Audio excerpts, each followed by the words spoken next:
আসসালামু আলাইকুম প্রিয় দর্শক, ঘরোয়া রান্নাঘর থেকে আপনাদের জানাই স্বাগতম। আজকে ঘরোয়া রান্নাঘরে রান্না হবে রুই মাছের ঝোল। এটা ঘরোয়া পদ্ধতিতে রান্না হবে। প্রথমে একটা রুই মাছ কেটে ধুয়ে পরিষ্কার করে নিতে হবে। তারপর লবণ হলুদ দিয়ে মাখিয়ে নিতে হবে। ভালোভাবে লবণ আর হলুদ দিয়ে মাখতে হবে। তারপর একটা ফ্রাই প্যানে তেল গরম করতে হবে। আমি ফ্রাই প্যানে তেল গরম বসিয়ে দিয়ে লবণ আর হলুদ দিয়ে মাছটা ভালোভাবে মেখে নিলাম। এই রুই মাছের ঝোলটি খেতে খুবই সুস্বাদু, যে ঘরে সব দিনের জন্যই এই রুই মাছ আপনি রান্না করে খেতে পারবেন। এই রুই মাছ, এই তেল গরমটা প্রায় হয়ে গেছে। এখন আমি আস্তে আস্তে রুই মাছগুলো বসিয়ে দিব। রুই মাছটা ভাজা বসানো হচ্ছে। রুই মাছটা ভাজা হয়ে গেলে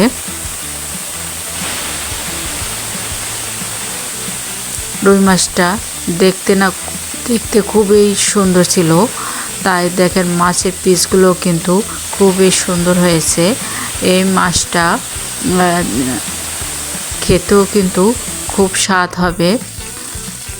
প্রায় আমার মাছটা ভাজা হয়ে গেছে। মাছটা ভেজে তুলে নিতে হবে।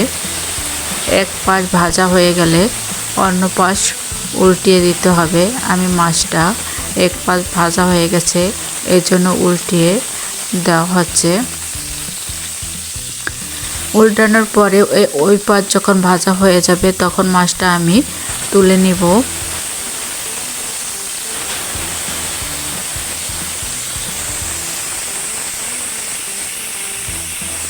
রুই মাছ আমাদের এখন সবারই কিন্তু প্রিয় একটি খাবার।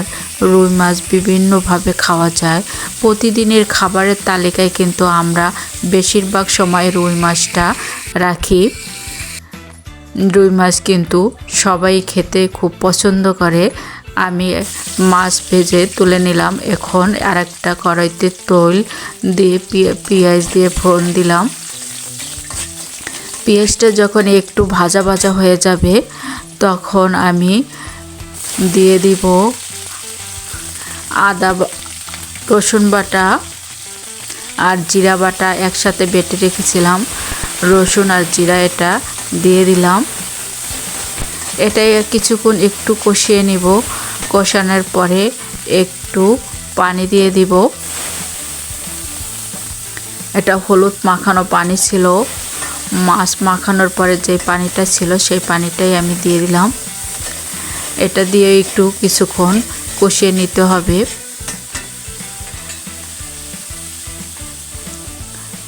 এটা কষানো একটু শেষ হয়ে গেলেই দিয়ে দিব হলুদের গুঁড়া, মরিচের গুঁড়া।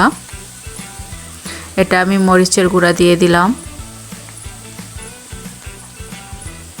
তারপরে দিয়ে দিব হলুদের গুঁড়া।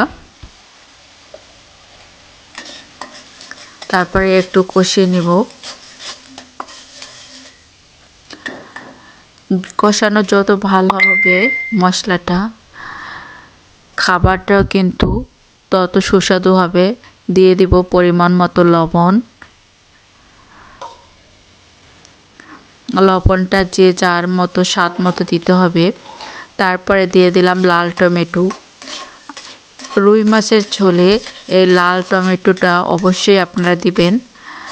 লাল টমেটোটা দিলে মাছের রঙটাও সুন্দর হয় এবং খেতেও খুব সুস্বাদু। ঝোলটা অনেক স্বাদ হয়।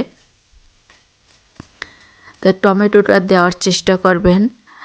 আর যদি বাসায় না থাকে তাহলে তার কিছু করার নেই। টমেটো ছাড়াই ঝোল রান্না করতে হবে। দিয়ে দিলাম পানি পরিমাণ মতো। এই পানিটা যখন বলক দিয়ে উঠবে কিছুক্ষণ জাল দিলেই দেখবেন পানিটা একদম গরম হয়ে বলক দিয়ে উঠবে। তখনই আমরা মাছটা দিয়ে দিব। মাছটা এই যে পানিটা বলক দিয়ে উঠছে, এখন আমি মাছটা দিয়ে দিতেছি। মাছটা আস্তে আস্তে দিতে হবে যেন মাছ ভেঙে না যায়। আমি এই জন্য এক পিস করে দিতেছি যেন না ভাঙে। মাছটা দেওয়ার পরে আপনি 5 থেকে 6 মিনিট রান্না করবেন।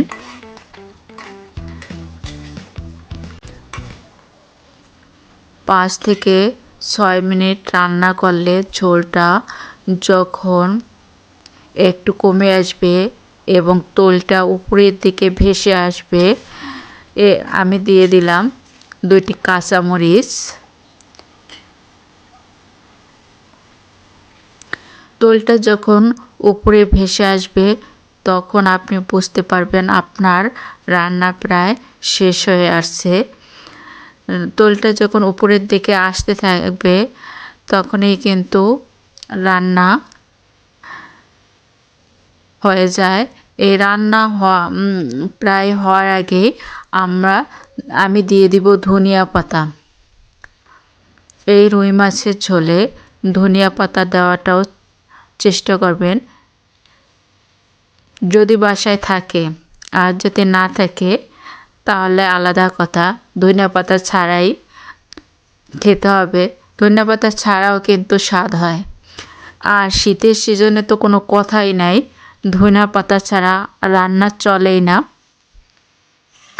পরিবেশনের আগে ধনিয়া পাতাটা দিয়ে নামিয়ে নেবেন। নামিয়ে গরম ভাতের সাথে এই রুই মাছের ঝোল খুবই